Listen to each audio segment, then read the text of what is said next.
On 5 News tonight, Boris Johnson calls for protests against Russia. Samsung scraps phones over fire fears, and a call for changes to parole rules for some killers.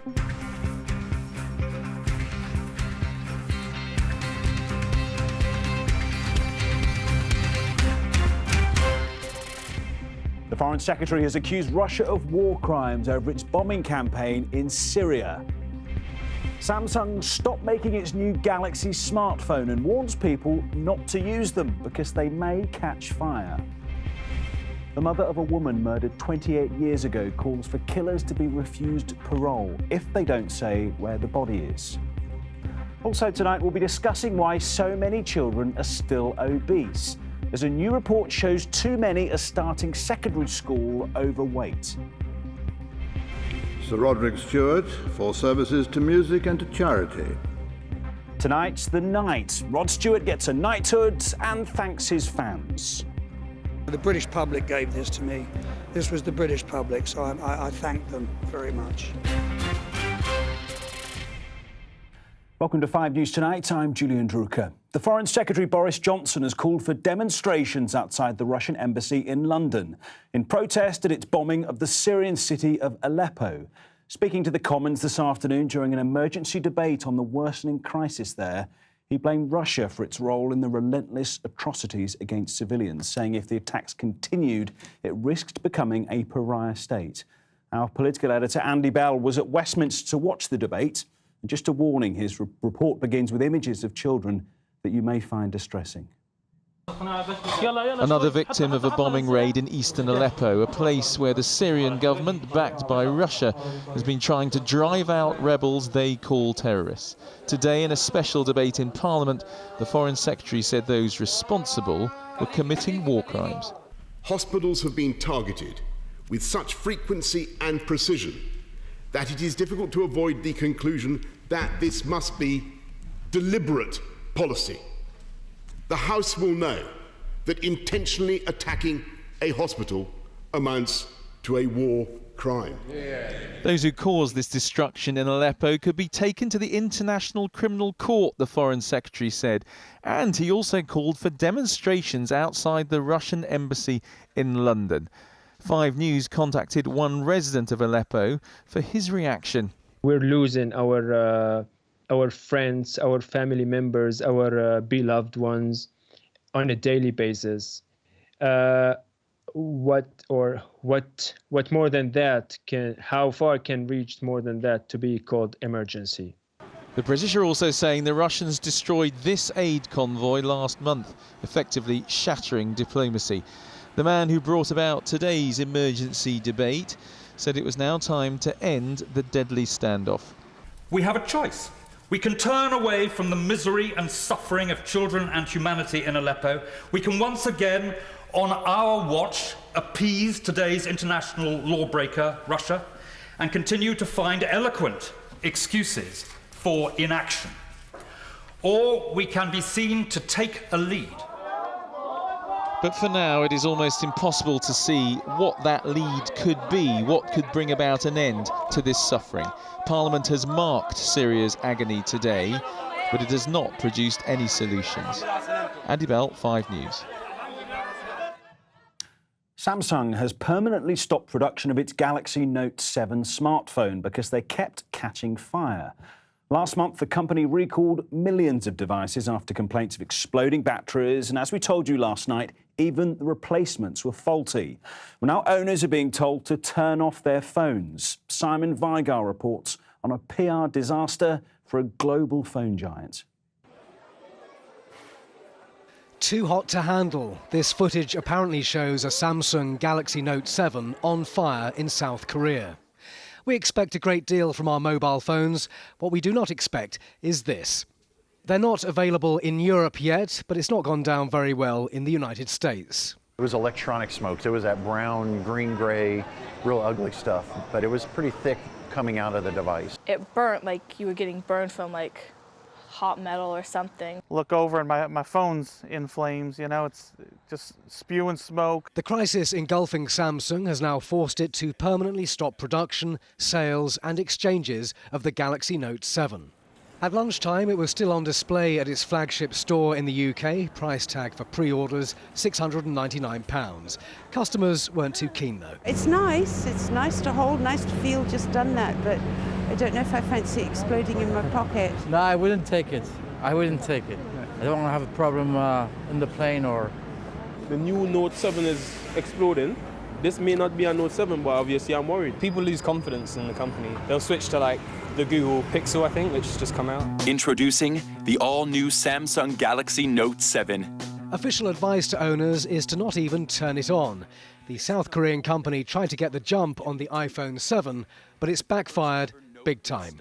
Exploding batteries are a really key safety problem, and it's a terrible impact on their brand because it means people won't be trusting their devices, and that's disastrous in the run-up to Christmas. Smartphones need a lot of energy, but most consumers want slimmer phones, and that, say the experts, may have caused the problem.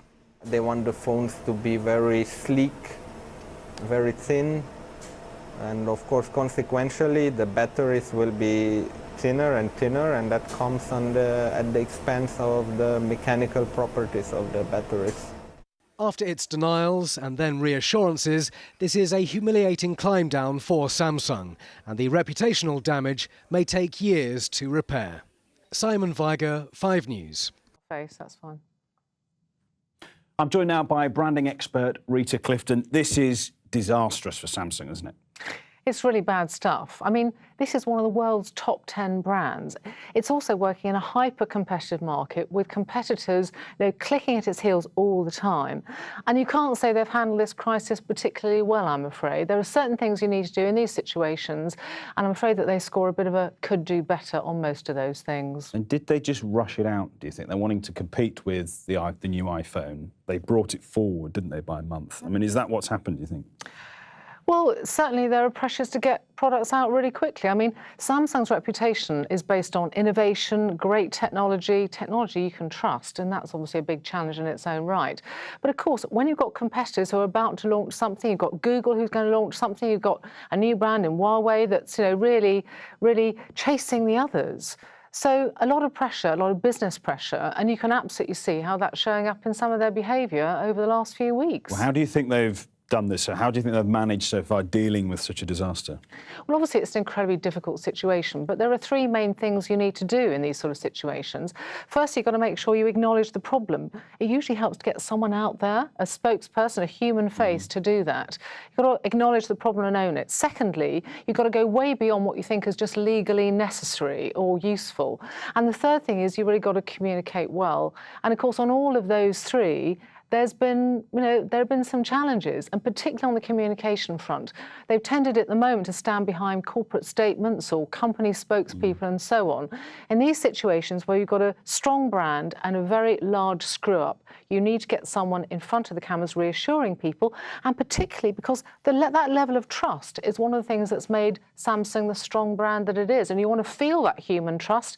Smartphones in particular are products that you have with you all the time. They're like your best friend. This Note 7 wasn't their main phone, was it? But do you think consumers will trust Samsung again? It is possible to recover from this situation. If you think about some of the brands that have recovered over time, I mean, Toyota, its products were associated with some people being killed for a while. And so therefore, it's a very tough situation, and nothing like that has really happened here. But Toyota has recovered because they demonstrated what they were doing to make sure none of those challenges would happen again. They had the accelerated pedal problem, if you remember. They said this is what they were doing to make sure that would never happen again. That's exactly what Samsung need to do, by the way. And they also got a human face to come in front of the camera and promise customers that things are going to be different from now on. They wanted to recover their reputation. And again, it's possible to do that. Samsung can do it, but they really need to act now to protect the brand when they've been trying to protect shorter-term revenue before. We will see. Thank you so much for that, branding expert Rita Clifton. Thank you very much. Now, MPs have been urged to change the law so that killers who don't reveal the whereabouts of their victims' remains are refused parole. It comes after more than 300,000 people signed a petition for a so-called Helens Law, named after murder victim Helen McCourt. Her killer was convicted after overwhelming DNA evidence, but never admitted what he did or where he left her body. Layla Hayes has been speaking to Helen's mum about her enduring agony. It's now almost 30 years since Helen McCourt was abducted and killed, but her body has never been found. Helen's mother believes killers should be denied parole unless they say where they've hidden their victims' bodies. She says not knowing has been torture. It's been like hell, you know, an absolute nightmare. It still upsets me. And I just can't believe that any government would condone a law that allows a killer to keep his secret and then be released from prison without releasing the victim's family's pain. Ian Sims was convicted of Helen's murder in 1988 by overwhelming DNA evidence, but has never admitted his crime or revealed where her body is hidden. Today, her mother Mairead came to the House of Commons along with other grieving families to demand a change in the law, supported by her local MP. To have a child murdered is unspeakable, but then to not be able to give, as Mary wishes to do, her beloved daughter a final resting place and a burial just is beyond imagination or any words, and she has lived that for nearly 3 decades. A petition calling for the law to be changed has now attracted more than 300,000 signatures. If this doesn't become law, then I think all those families will be getting together to sue the government for torturing us unnecessarily. All it needs is no body, no parole. Mairead says she just wants closure. We will never, ever forget Helen, and she deserves a proper burial. Helen's killer could soon be released from jail. Her mother says until he reveals where her body is hidden, she'll fight to make sure that doesn't happen. Layla Hayes, 5 News. Coming up on 5 News tonight. I'm in a driverless car as it hits Britain's streets for the first time, but don't worry, we've got Tom on safety here as well with me. But no hands. What could possibly go wrong? And we speak to Sir Rod Stewart as he gets his knighthood for services to music. We'll see you after the break.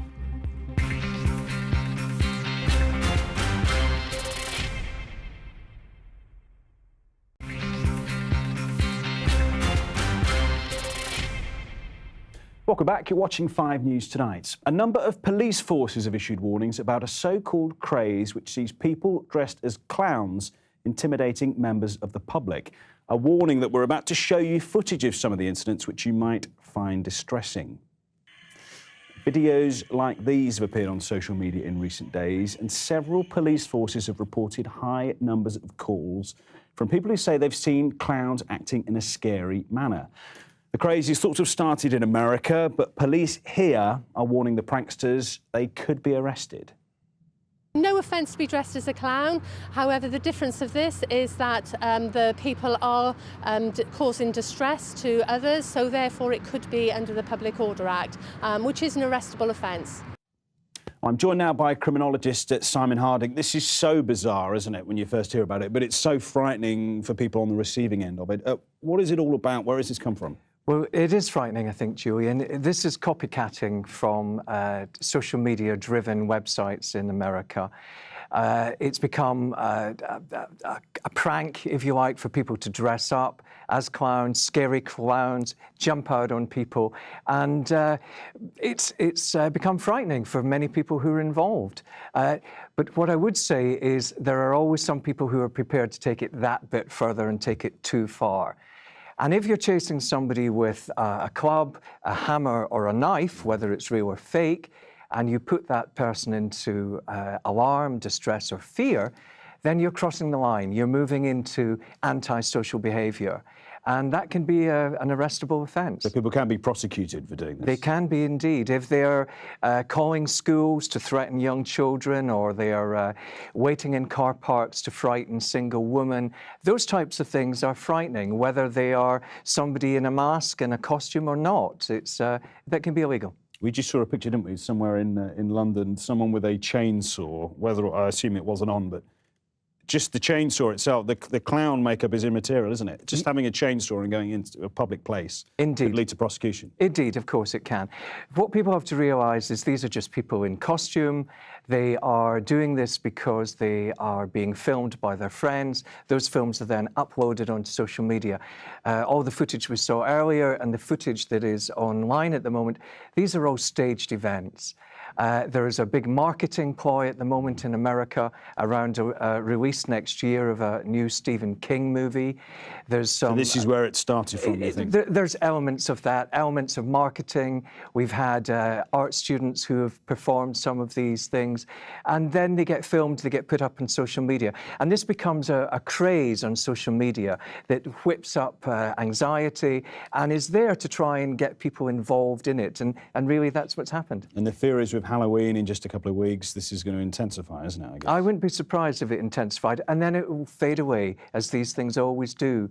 But anyone who's chasing somebody with a knife or a hammer or a baseball bat will very quickly end up in court and be unmasked, and then we'll know who the real clown is. Certainly hope so. Thank you so much for that. Criminologist Simon Harding, thank you very much indeed. Thanks. Now, 1/3 of children who start secondary school in England are obese or overweight. That's despite numerous campaigns from the government and celebrity chefs. Our health correspondent Catherine Jones has been finding out why. Chopping, weighing, combining nutritious ingredients. These 12 and 13-year-olds in East London are learning skills for a lifetime of healthy eating. It's a challenge for their teacher. Most of his pupils start secondary school barely knowing the basics. It's getting better with primary schools now addressing the issue to a certain extent, but there's still a big gap between what they should know and what they actually know. 1/3 of kids in England start school at 11 overweight or obese, a figure that hasn't improved for the last decade. Among children aged 8 to 15 who are overweight or obese, 1/4 don't realise it, and 1/4 of parents with overweight kids don't realise it either. There's a change in perception. Young people aren't recognising their weight particularly well, and their parents aren't either. That's something we're seeing across all wealthy countries and is actually part of just the normalisation of this. It's something we really need to combat if we're to make a difference. Amber is a healthy weight now, but aged 11 she was 12 stone and by early adulthood more than double that. Yet Amber says she genuinely didn't see herself as overweight until she was about 17. When you're young, you kind of think it might fall off you. It could be childhood weight, it could be puppy fat, all that kind of thing, and you just presume you're going to grow out of it. So if someone, wants to give their opinion on Amber, you're a bit big, or, do you want to try and lose weight? I wasn't interested. There are also the many other factors, like the availability of cheap fast food, that lead kids to make unhealthy choices. A child can leave our school and with £1.50 buy 1,000 calories worth of snack food. I'm trying to discourage them from eating in those shops, but it's very, very difficult. The government's goal is to significantly reduce childhood obesity in the next 10 years. However, its efforts over the last decade haven't had any noticeable impact yet. Catherine Jones, 5 News. Well, I'm joined by Bella Thomas, who has struggled with her weight since childhood, and Dr. Ranj Singh. Now, Bella, first of all, you had weight problems as a teenager. You say that when you were younger, sort of those teenage years, you were scared to get on the scales, weren't you? Yeah, it was more of I didn't want to know what I weighed and I didn't want that realisation of it, so I'd kind of avoid that. So although I'd do sport and I knew that my weight was a problem, I would kind of shy away from it as such. And school was the problem, wasn't it? You were at boarding school for some of those years, but you say it was vending machines, and bun runs and things like that, wasn't it? Yeah, it was just everything was on offer, so there was nothing that I couldn't get if I didn't want it. And yeah, bun run, I could get like at break time, it was free cake or pizza. So yeah, it was just that temptation all the time was there. And what was the worst moment for you that you can think back and remember? Oh, God. I suppose just that turning point of getting changed in the girls' change rooms when everyone was talking, like, undressing and looking nice, and I just felt so self-conscious. And it was that moment of realisation that I was different and that I did have a weight problem, and the realisation as a young girl that I had this to come and I didn't feel comfortable in myself.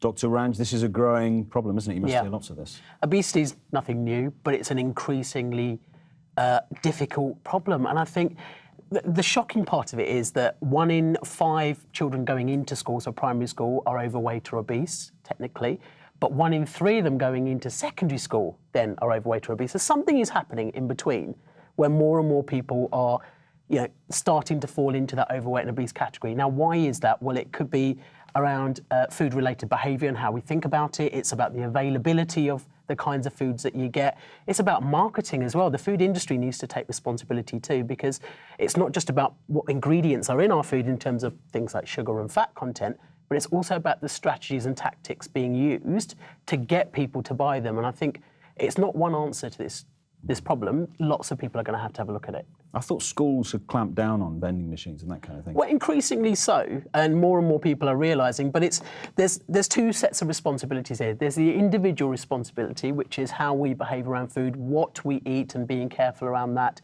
and also physical activity. That plays a smaller part than what we eat in terms of the obesity side of things. But it's also a social responsibility. Government needs to step in and make sure we've got the right legislation around food to prevent this issue growing. Schools need to play their part in educating pupils, helping them make healthier choices. There's no such thing as bad food. Anything in moderation is okay. I don't believe in not eating certain things unless you've got a medical problem. It's all about being sensible and making healthier choices. These bun runs, it's so familiar, isn't it, from when we're all at school? I mean... Yeah, there's nothing wrong with eating buns. There's nothing wrong with eating cake. There's nothing wrong with eating chips. The thing is, you shouldn't eat them every day. That's the difference, isn't it? And the thing is, the availability of those sorts of things, those calorie-rich, dense foods, and the cheapness of it now makes it really hard to say no. What would you say, Bella, to the younger version of you, perhaps watching this now? What would your advice be to that person? Yeah, I suppose I'd say everything in moderation, be aware of, check the food packages, get as much advice as you can and help, because I did feel that I was self-conscious and I didn't reach out to anyone because I felt it was embarrassing. But it is such a growing thing and it is such an important thing in our day, in the day. So, yeah, really get as much help and advice as you can.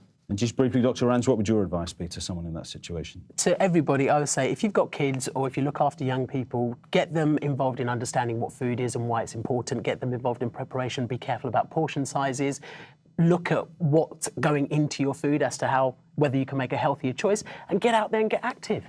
Bella, let's get active. Thank you so much for that, and Dr. Rands as well. Brilliant stuff, thank you. Well, how do you fancy sitting in the driver's seat of a car and getting to your destination without even touching the steering wheel or changing gear? Well, today, a driverless car controlled by sensors and an internal computer was tested by members of the public for the first time in the UK. Minnie Stevenson went to try one out. A world where driverless cars run by robots roam. The stuff of sci-fi films, surely. Well, it turns out stranger things have happened. Today, for the first time, driverless cars are being tested on Britain's roads.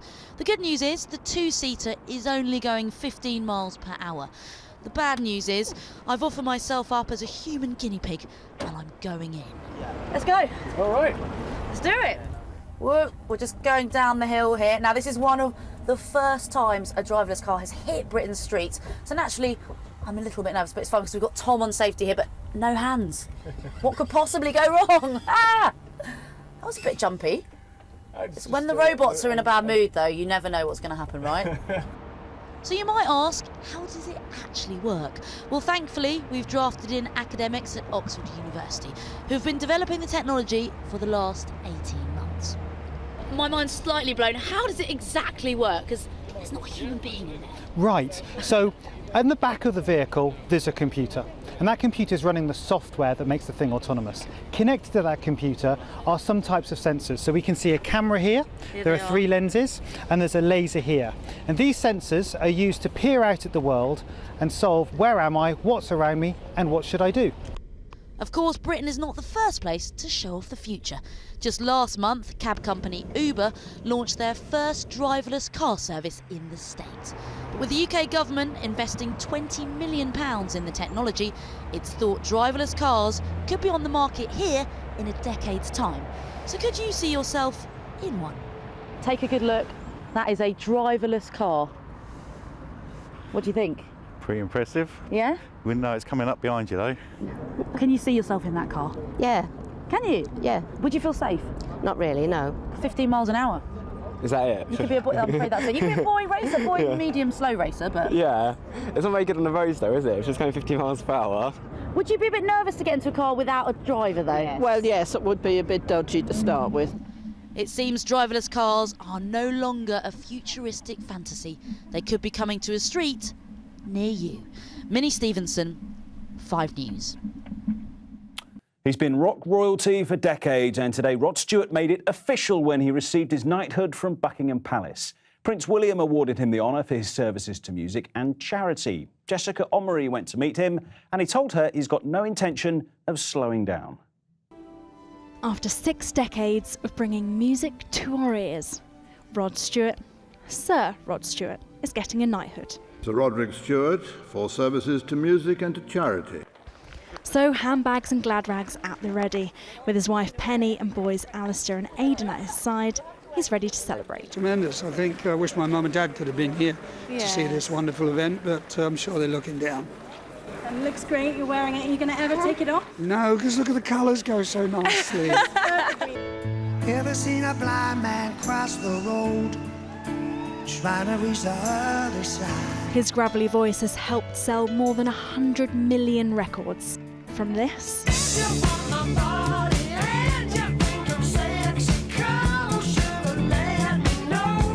to this. I am sailing stormy waters. But it hasn't always been straightforward. In 2001, Sir Rod was diagnosed with thyroid cancer, and at one point he feared he'd never sing again. Thankfully, he recovered. His famous voice just slightly lower. He's campaigned for awareness ever since. It's wonderful to be recognised for our charitable efforts. I think we could do a lot more, and we intend to do a lot more and get these boys involved. For now, his boys are getting involved in the posing. And it looks like 5-year-old Aidan already knows how to work a room. We're all very proud of Dad. Are you very proud? Yeah. Yeah. Do you think that looks good on your daddy? Yeah. Yeah. And you said recently, actually, that retirement isn't in your vocabulary. Can't afford to. I enjoy it so much. I mean, it's written all over my face when I'm on the stage. I love the British fans, and incidentally, you know, the British public gave this to me. This was the British public, so I thank them very much. And how could I put it better than Sir Rod himself?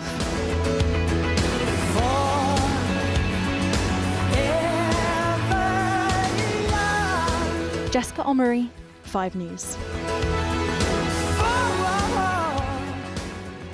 Arise, Sir Rod. That is it from us. Sian Welby has weather next, and Charlotte Grant has updates throughout the evening. Thanks for watching. Bye-bye.